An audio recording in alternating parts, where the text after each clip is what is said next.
Welcome back to Uncontested Investing. I'm Tim Harrods. Thank you for swinging back by. Today, I am back in Austin, Texas, recording at the IMN Single Family Property Management Summit meeting. I can't remember. But what we're going to do for the next couple weeks is we've gotten some of our partners, our friends and vendors from the event to come up by the stadium here in Austin and share with us some of the things and ways that things they're doing in ways they're helping investors. And so first up is Victoria Cowart. Hey, Tim. From Good morning. PetScreening. Good morning. Thank you for having me. I appreciate it. I'm going to say .com anyway, because I feel like I have to say PetScreening.com. You are the Director of Education and something else. Outreach. Yep. Outreach. I need one of those. You need outreach? No, I need a... Do we need to talk, Tim? Oh, my gosh. Intervention for Tim Harrods. So, thank you for being here. Thanks for the invitation. I apologize for my delayed flight. No, listen, nobody's in charge of the airlines, not even the airlines. It's all good. Even flying on JSX, semi-private, you still have delays. So it is what it is. So real quick, take a minute or two and tell the audience a little bit about yourself. Oh, thank you for that. So I enjoyed 35 years in property management. Absolutely love the property management industry. I routinely tell folks I think they are the frontline, real true first responders in housing. Property management folks are sitting there in their offices, oftentimes surrounded by a small city of people, right? So I think they're wonderful, and I love what we do. And so I spent 35 years in property management. Realized I really loved education and legislation, kind of my jam and jelly. Legislation? Yep. I was the National Apartment Association's legislative chair in 2021. Wow. And I taught with the Charleston Trident Association of Realtors for about 9 years at night. So you really have to like educating to get up at the end of your day and go teach adult learners from 6 o'clock at night till 10 o'clock at night. Yeah. and folks wanting to break into property management, right? So you have to be licensed in South Carolina to be a property manager. So I came over to PetScreening in 2021. 2.0 me said we're going to spend more time in that joy zone. And so Director of Education and Outreach, and also a sales team member, because if you're in property management, you're in sales. Oh, yeah. And one important point that I'm going to go off script and point out, because I made a pretty provocative post on my Facebook yesterday. If you're conducting property management activities in any state, you better know what qualifies that as brokerage activities and not brokerage activities. For instance, the gentleman that was managing my midterm rental properties came to my understanding that he is not licensed. Yet in the state of Texas, if you collect rents or show properties or draft lease documents for a property that you do not own, it's brokerage activities. And so pay attention to what she just said, because it's not just North Carolina and Texas. It's a lot of states.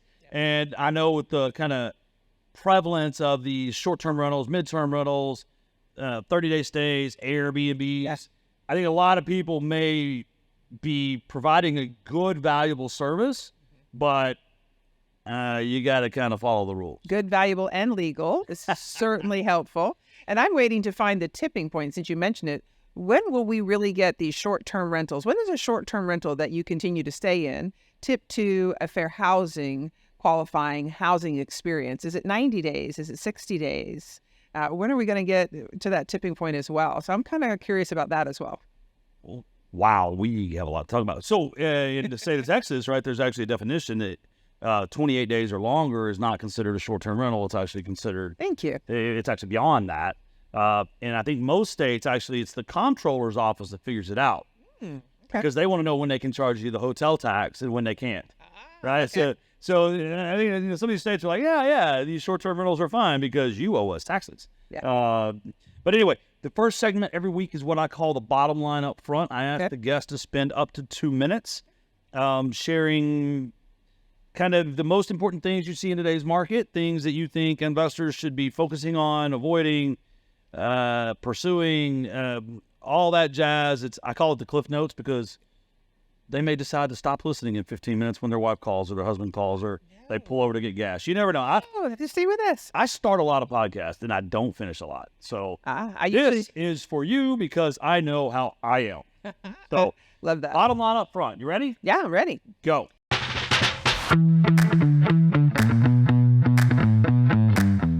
Education and legislation, my jam and jelly. Got to spend time with the National Apartment Association at their government affairs and legal summit called Rawls recently.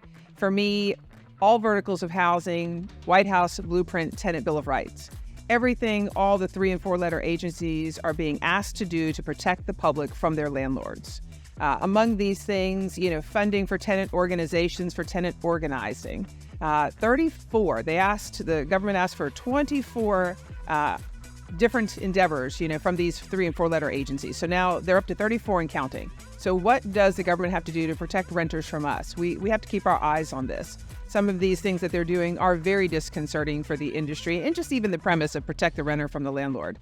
We're not transparent enough in our pricing. We have junk fees. So how do we really look at what we're doing, increase our transparency, make sure that there's total visibility into all pricing, make sure our pricing is in all areas from ancillary to rent, defensible and equitable? Those are the things that I'm seeing that are concerned for me. And as we're heading into a recessionary period, squeezing that ancillary juice, in the rental industry is everything. So again, avoiding junk fees while squeezing that juice and being transparent. Those are my concerns. And we're handling some of that for our clients at PetScreening. Okay, so you said tenant bill of rights? Yeah. White House blueprint for the tenant bill of rights.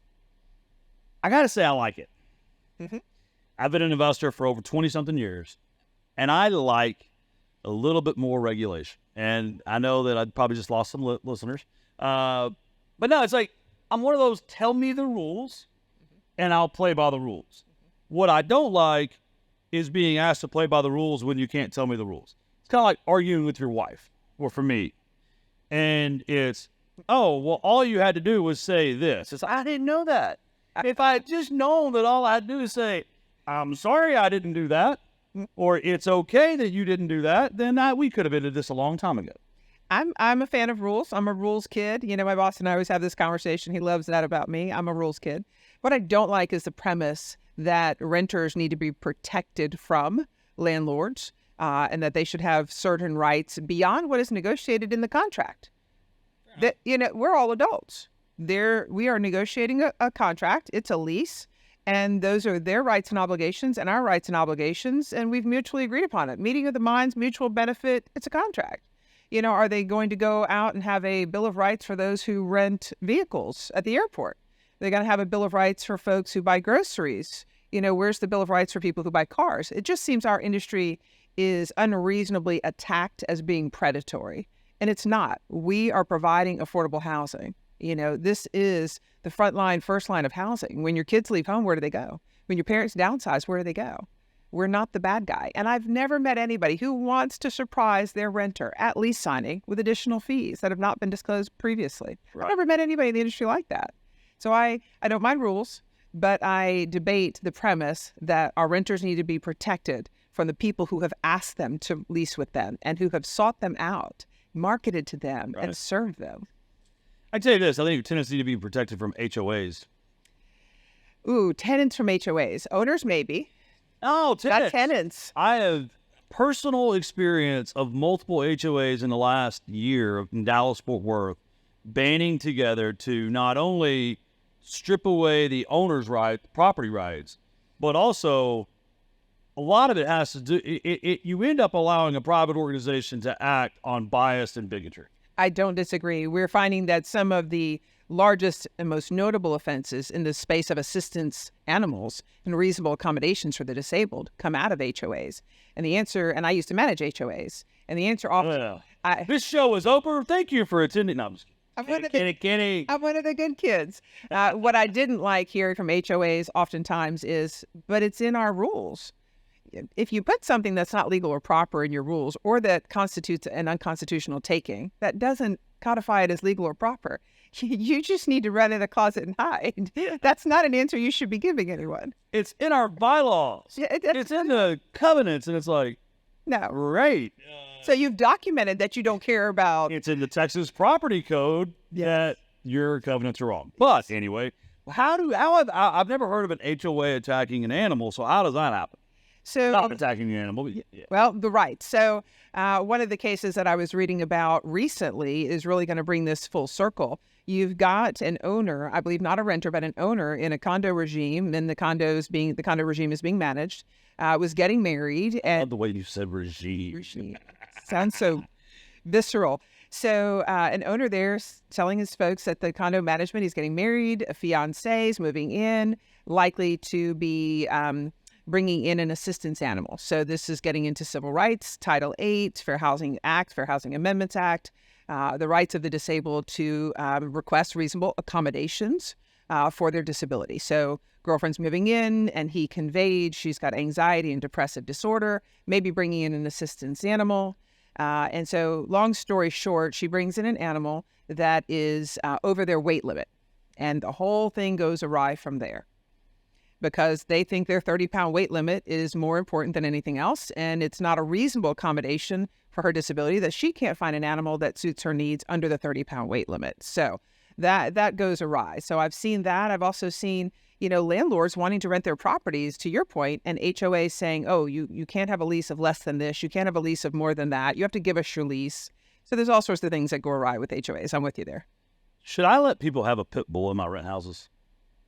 I don't bring it down to a particular breed. And at PetScreening, we don't either. We have a wonderful... Because that was my assumption, actually. I thought you were going to say, oh, yeah, No. we've got this database of breeds that we keep away from your house. No. So what we do is better than the industry's penchant for breed and weight restrictions. There was a study done not long ago of 18,000 dogs. Do you know what percentage of their behaviors this study found were related to their breed? I'm guessing it's going to be low to make your point. 9%? 9%? That's a lot lower than I would have thought. And me as well. But what I really love at PetScreening is what we're doing for our clients is we're helping them understand the risk that they're bringing into their rental properties. Their pets and the assistance animals create a profile. On the pet side, we're taking in all the details: age, weight, breed, male, female, spayed or neutered. That's a big one nobody pays attention to or not, except for Blue Ridge Property Management. And then 23 pet. Is there a story there? No, they're. I will get to that. And then there's 23 pet parenting questions, and we give all the animals moving into any of our client properties a FIDO score. FIDO score.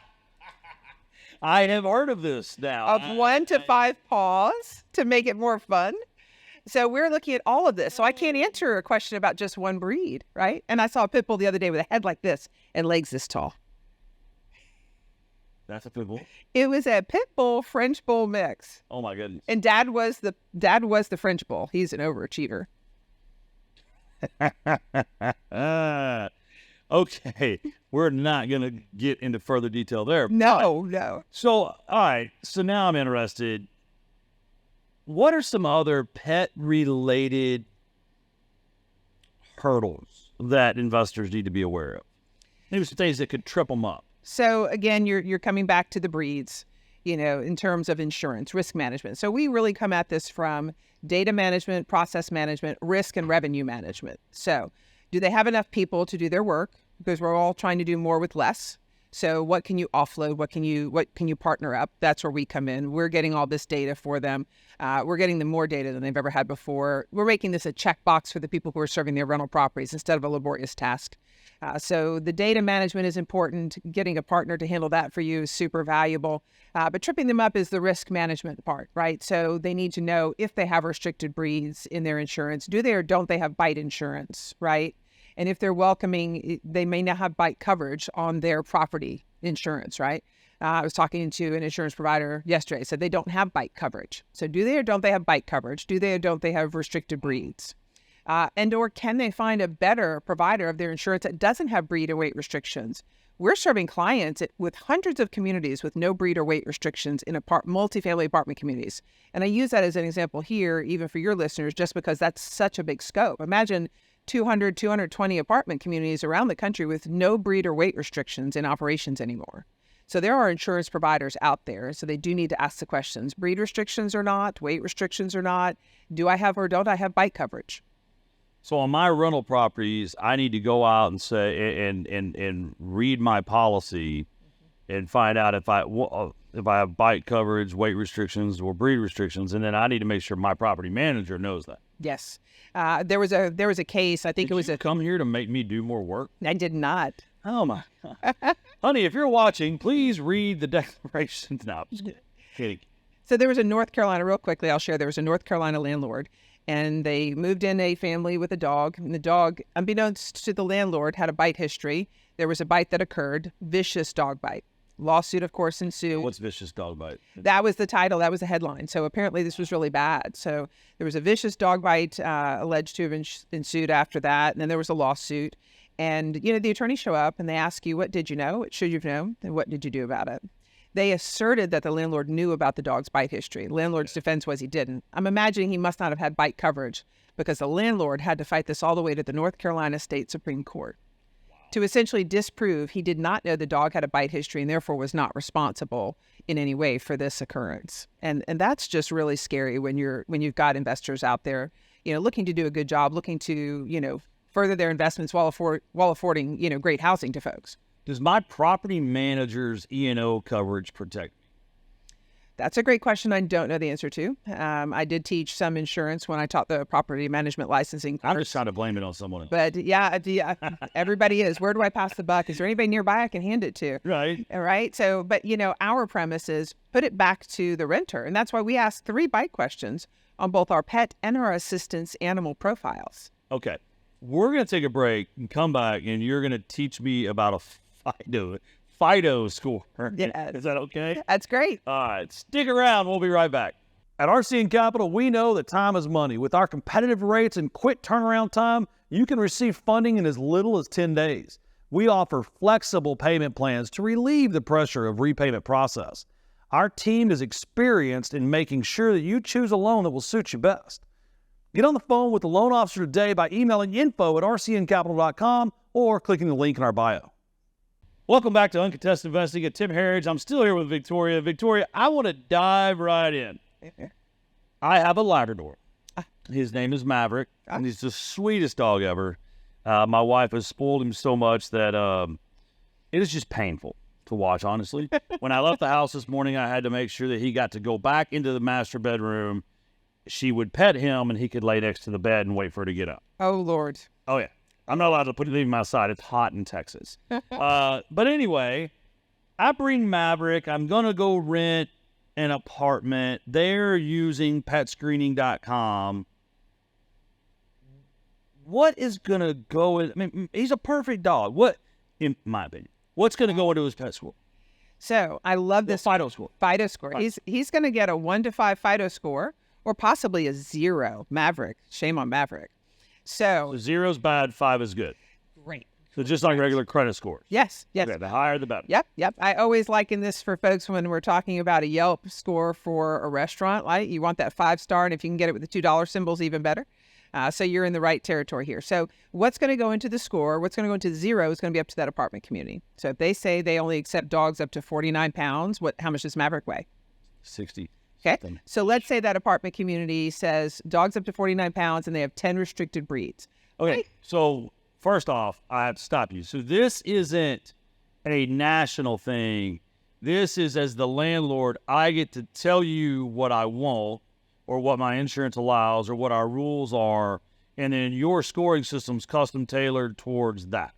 The 0s are custom tailored, yes. Okay. Yep. Gotcha. So if they say no dogs over 49 pounds, and here's the 10 breeds we don't want in this community, if Maverick triggers either the breed, the weight, or even the age restrictions, they'll say Maverick's a puppy, and full grown, he's going to exceed 49 pounds, and let's say he's a pit bull. And they say no pit bulls, nothing over 49 pounds, nothing younger than 6 months. Maverick is a 3-star failure, unfortunately. He's going to get a 0 on our FIDO score. If nothing, My wife does not like you anymore. I'm so sorry. So I'm not going to expect a Christmas card? No. Okay. But if I ever do need to rent an apartment now, I know to go look for a different one. There you go. Yes. But if they don't have those restrictions relevant to Maverick, then the information you're going to share in your pet profile about Maverick is going to get turned through our algorithm. And you're going to tell us Maverick's age, weight, breed. But you called these pet parent questions. What'd you call them earlier? Pet parenting questions. Pet parenting questions. All right. So yes. Age, weight, breed. I'm trying to follow. Male or female, spayed or neutered or not. vaccinations, and then 23 additional questions. Okay. If it's a dog, we always walk it on a leash because that's risk management, and that's also So will I? yeah. So I'm also. Are you committing to? Yes. Yes. Little contractual agreement there. Yes. So I love telling our clients, when you're talking to your prospective renters, let them know you want to have a pet managed environment. You're doing your part to go from pet friendly to pet passionate to make room for the 70% of households in the country that have pets or animals in them. Because like Maverick's a sweetie. Yeah. But like we were going hunting, or actually going fishing, but he likes to go to the ranch with us a couple weeks ago, and I stopped by Bass Pro Shop. And you're allowed to take your pets in there. Yeah. So Maverick's on a leash. We walk in. He's perfectly behaved. He'll sit right there on a leash until someone wants to pet him. At that time, it's a green light.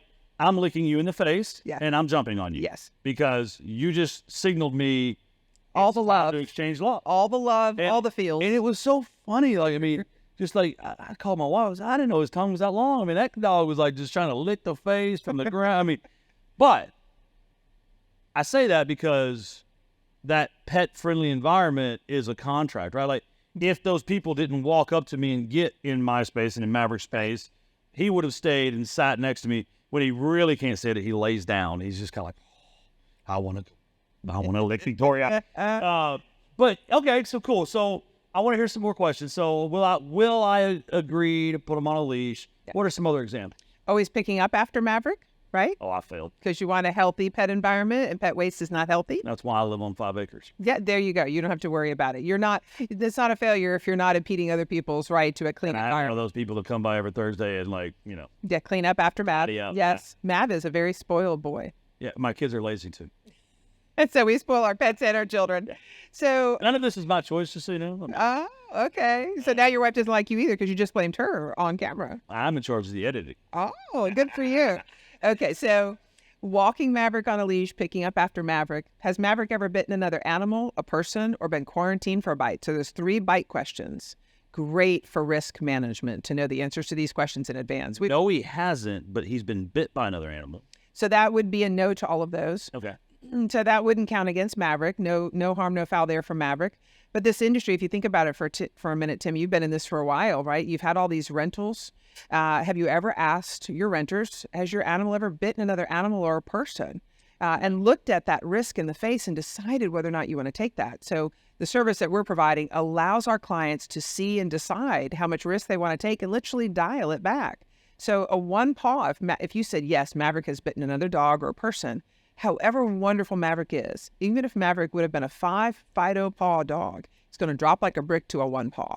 Not all 1 paws are biters, but all biters are dropping to 1 paws so that you can see the risk and decide. No matter what. No matter what. If it's perfect every other way, when he bit my nephew one time, he's a 1 paw. He's a 1 paw. Yeah. So that the property managers can see that risk and decide whether or not they want to take that on, right? Because many states are like a 1 bite rule. 1 bite, nobody knew it. But once you know it, the next one's on you. And we don't want that to be on any of our clients. We want them to have the opportunity to see and decide how much risk they're going to take on. It's risk management. All right, that's cool. What else? What am I? This is like a parenting quiz, really. Like, do you raise your animal properly? Has Maverick been raised well? Yes. So does Maverick get routine veterinary care? Does Maverick have any damaging bite habits? No. Is Maverick house trained? Oh, yeah. Right? So all of these great questions that landlords need to know so that they can decide how much risk. And then we get into revenue management because we encourage our clients to price based on the FIDO score. So last week, I was sitting with an executive here in Austin about a potential company that they're starting, and he had a lot of data on short-term rentals, vacation rentals. And one of the things that he said was always allow pets, sampling hundreds of thousands of data points. It always comes out as a net increase in your average daily rental. Agreed. Can you help me decide which pets move into my vacation rentals? Absolutely. That's going to be one of the verticals in property management that we're going to be entering. Right now, we're in single family and multifamily, manufactured housing. We're breaking into military housing, HOAs. and then the short-term rentals and commercial even, because how many people want to work in a pet-friendly environment as well, right? So anytime you're bringing a pet or an assistance animal into a space, what do you need to do about it? Obviously, it's the question you're going to ask. And so short-term rentals, absolutely. So other than dogs, can a rabbit get a paw score? Yes. And a cat gets a FIDO score too. I'm a little biased about that because we're a cat household and everybody gets a FIDO score, not a tabby score. Oh, what? Tabby for a cat. Oh, I like FIDO score better. I know you I'm do. not really a cat person. I knew. I'm assuming as much. You're a spoiled dog guy. I am a spoiled dog guy. Now, here's an interesting thing. So we have a 17-year-old dachshund, miniature dachshund. I refer to him as the dog that will never die. Sleeps 21 hours a day, 22 hours a day, and then gets up to eat, and may or may not get up to go to the bathroom. We're at that phase of life. Yes. Flip of the coin. Do older dogs get worse ratings? I mean, no, I don't believe that there's a tipping point for that. I think it's more the younger dogs. Yeah. So the lower FIDO score is usually reserved for the younger animals who you don't know really are house trained or have gotten over their chewy time, right? Because that chewy toddler size. Yep, that chewy toddler age can really get the lower score. And what I really like when we have a client using the FIDO scoring for their revenue management and they're FIDOizing their pet rent and their pet fees at entry, it's defensible and equitable. In today's tenant bill of rights, we were talking about that earlier, and junk fees. You want something that's defensible and equitable. And I like that as a pet ages, if they come in as a 6-month-old, a lease or two down the line, that pet rent is going to reflect a mature animal's rating. But can I just go back and change the answers to increase my paw score, FIDO score? Well, the system has they're locking in that FIDO scoring, right? And they're sending that. And I don't believe that they can change that FIDO score until the next time. But let me just share this. The client decides whether or not the public knows about the FIDO score, right? So that we don't usually in the industry go in depth about somebody's credit history. We say we're working with our screening. Here's what our screening has indicated. Your deposit is thus and such. And so we can talk about pet screening in that same terminology, in that same vein. We don't have to go into the granular details of it. See, and I like the idea of that, especially with short-term rentals, vacation rentals, because if someone's bringing, there's certain animals that shed a lot more. Mm-hmm. And that's my wife's pet peeve with cleaning people is the amount of hair that's left behind. Mm-hmm. Because it's just, once you focus on, do I see hairs, they're everywhere. Yeah. I mean, no matter what. You just gave me a new pet pun I hadn't thought of. What? Pet peeve. Oh, my gosh. Not thought of that one. So I'm so excited. Oh, we're going to take a break now. I signed my email meow regards, right? So we are all about our pet puns. We want you to have a possum day. We're having so much fun with all of this. It's really fun. Possum day. Yes, possum instead of awesome. See, I'm Texan, so it sounds like I said possum. It does. It does. Yes, and we don't mean those little critters. No, we don't want to have a possum day. No, we don't want to have a possum day. What are some different questions maybe that landlords could talk to their property managers about regarding maybe cats versus dogs? We kind of, do you ask if cats bite? Do we ask if they... We ask the same questions, yeah. There's less risk, of course, associated with a cat that's bitten a person, and most cats will gnaw on you because they're just, they feel like they're cleaning you, right? And they're crazy. But if you watch cats ever in their communal setting and they're cleaning each other, they do gnaw on each other. So if you have a cat, they will often gnaw on you, which is not the same as I have bitten you in anger, right? So it's a different thing. So I don't think cats really have that same risk management value as dogs. I don't know anybody who's told me in all my years of property management about a cat bite lawsuit. But the dogs, that to me is what we're doing for the industry is building a fence around the liability and the risk management of pets and animals like you would want around a swimming pool. Yeah, who pays for it, me or the prospective tenant? The prospective pet parent only pays us. You're a pet parent. You're actually his servant. I don't think you're his parent. I think you're Maverick's servant. I am. Yeah, I am. Yeah. I am. I've given up at this point. All right. So not the perspective to the pet parent fills out the questionnaire. Well, a lot like when you're filling out an application, you have to say how many kids you have and So congratulations, society. We now have to fill out applications for our animals. Yes, we do. What's it cost? Or do you have any idea? Because is it scale-based or what? No, it's super simple. And I do want to point out we have a no pet profile done in 3 minutes, no cost. We have an assistance animal profile, no cost. It's only the pet profile that has a cost initially. And all 3 of these are renewed every 12 months. So our clients always have fresh information for risk management and revenue management, which they need. No pet, assistive pet, And pet. right. Okay. And the pet parent will pay $20 or $25 initially and $15 to $25 annually. And they're the only people paying us in this B2B2C relationship. And then I get this report, or my property manager does, and then they check that with my rules or desires. Mhm. And then let's just say that it's a really big company like Renter's Warehouse. That's who I use to manage my properties. Then they have just probably a formula either by owner or their own that they go back and ask for a pet deposit based off of something, or a pet fee or increased rent. They're able to mitigate based off the output. Sure. So with the FIDO scoring, well, first let's dial back. They can I will never get tired of hearing FIDO. FIDO score. So first they can tell us, we don't want these 5 breeds. We don't want dogs over 74 pounds, 49 pounds, whatever the case may be. We don't want dogs under 6 months. We do have the 3 areas where they can tell us, and we will customize the 0 FIDO score. If it comes back 0, they should know that means no go.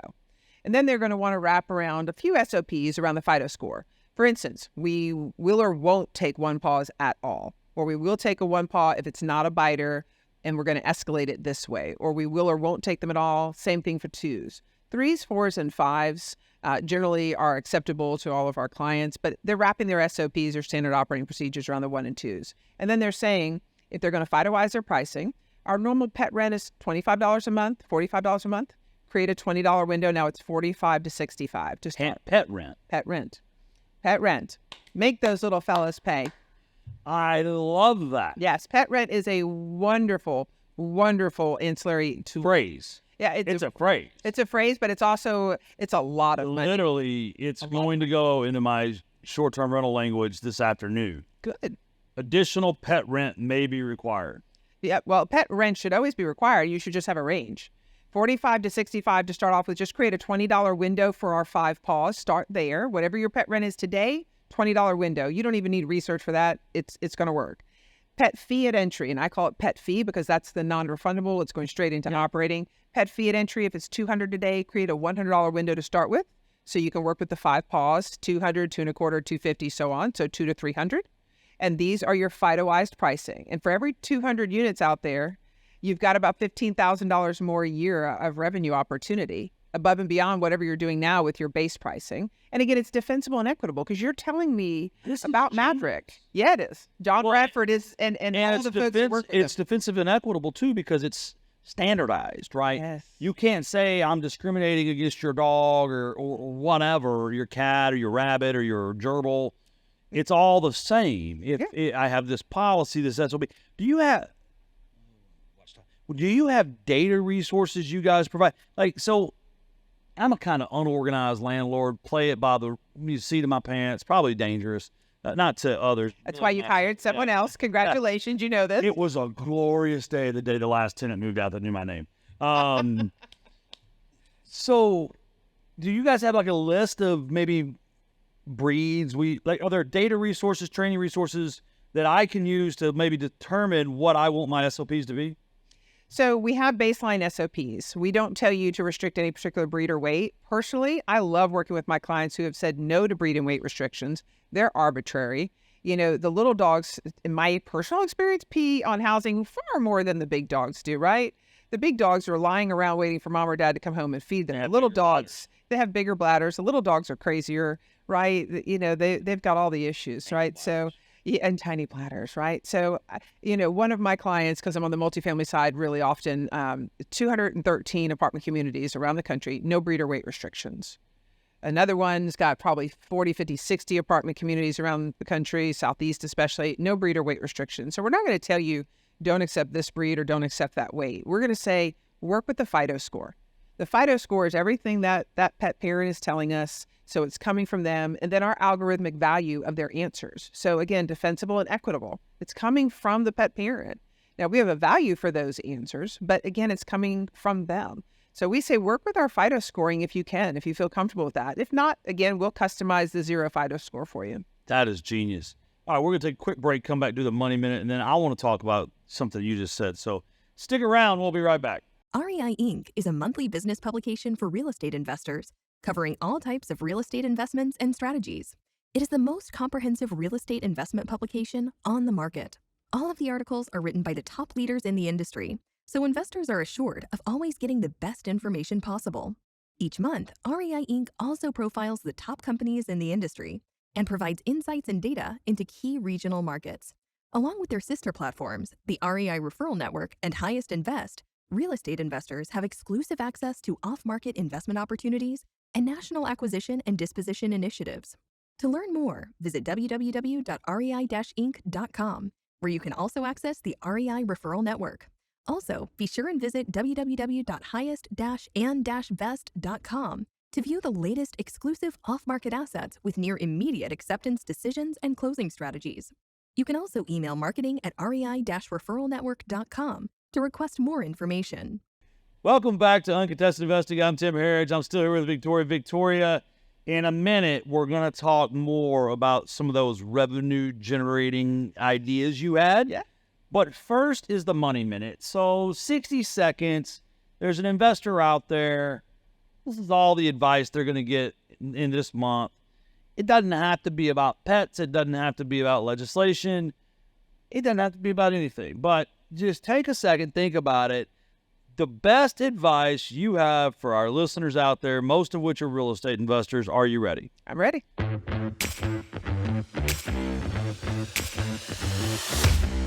So I think one of my favorite phrases from having been in asset management and operations is money delayed is money lost. If you've got a number of things that you're working on and you're not sure how to attack all the things you need to attack, look at the ones that are causing you to make incorrect monetary decisions right now each day.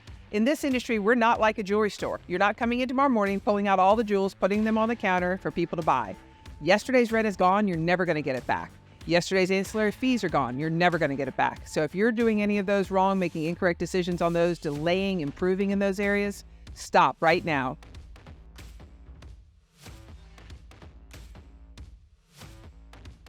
Okay, so that was really good. I love money delayed is money lost. Like, amen. And you're never getting it back. Kind of like as a lender, if you don't collect your interest, like, I wouldn't really count on it.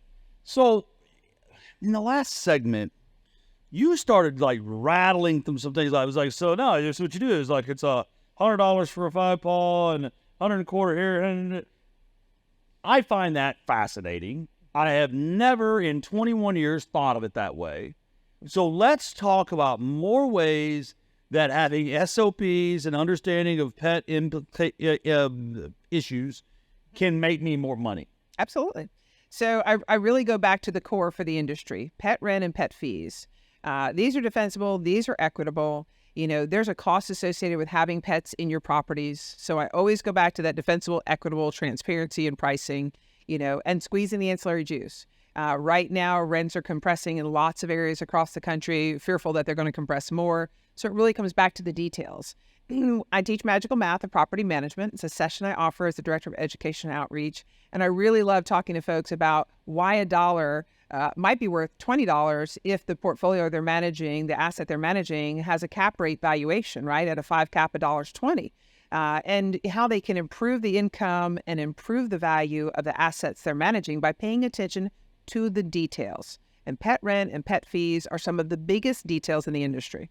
Magical math. Magical math. I don't like magic, but I love money. Turning $1 into 20, you like that magic. Come on. Yeah. I mean, like, there's some multifamily syndications I'm a part of. Yep. That I'm sitting here like, okay. And I've been the general partner on a couple, and we did not present this kind of revenue strategy. $1 is 20. $1 is 20. Listen. At a 5 cap. It might be $1 worth 25 at a 4 cap. Depends upon the product. 4 cap was, it was 2021. Yes. Well, so we won't. We might not see those again. But it doesn't matter. $1 is, what is it, an 8? 4? At a 4 cap, it's 25. But oh, yeah, 25. Yeah. But Now, at what 5, about an 8 cap? Oh, I don't know. A 6 cap is 1667. I haven't done an 8 cap. I haven't seen an 8 cap. That's coming. Oh, yeah, that could be. Can't have negative leverage. All right, so we're going to run out of time soon. Other ways I can make money by having pet rent, looking at my PAW score, and FIDO score. FIDO score. And my PAW rating. What is it? It's a FIDO score. FIDO score is in terms of PAW. Yes, it is. It's a FIDO score of 1 to 5 paws. But what we haven't talked about yet is capitalizing on being pet passionate. So lots of renters are looking for pet-friendly housing, and we're saying in the rental industry, we're pet-friendly, but they're saying they can't find us. So there's a disconnect here. So I'm saying it's time for pet passion when 70% of the homes in the country have pets or animals. We should be marketing to this. We should be celebrating this. We should be pricing for this and always welcoming this. There are landlords that say they're too troublesome. They cost too much money. Well, make the money and solve the problems. That's what we're supposed to be doing. Amen. So how long does it take? Like, say I have a property listed on Airbnb and I say pet rent may apply, and I make them fill out the little thing, and then it comes back and they get a 2 PAW score, or their FIDO score is 2 PAWs. I tried to say it right. I listen. You do. Then I can go back and say, well, our standard pet rent is $20 a day or $10 a day. Can I stop you there? Please. We do a terrible thing in this industry. We talk about price ranges. Our deposit is $250 to 1 month's rent. Our rent is this to this. Our pet rent is $25 to $45. Our pet fee is $200 to $300. Stop the madness. I've come up with a different procedure for that. We need to top talk. Stop talking price ranges, because all the listener hears is the lowest price. And when they don't get the lowest price, claws come out. So let's top talk. Our pet rent is as much as $45 a month. Our pet fee is as much as $300 at entry. Once we get the results of your pet screening, if I can do better than that for you, I'll let you know. And you just got schooled on sales as well, because she's possum. You're so good. You play well with others. Because I have a FIDO score of 5 paws. Yes, you do. So we are out of time. I want to give you a chance to tell the audience how to get in touch with you, how to do business with you, and anything we've missed. Oh, I love that. Thank you so much. So again, I'm Victoria Cowart, certified. Not Coward. No. Cowart. No. So if you're watching on the screen, you'll see it down there right now magically. There you go. But if you're listening online, I don't want you to think that it was Victoria Cowart. It's Cowart. Cowart. Yep. I can be reached Victoria at PetScreening.com. If you're interested in pet screening and our services that are free to your landlords, your owners, your investors, marketing at PetScreening.com or Victoria at PetScreening.com. And you can check us out at PetScreening.com. We've got some videos on there. We've got plenty of information on there. We're in, by the way, more than 4.5 million rentals in this country.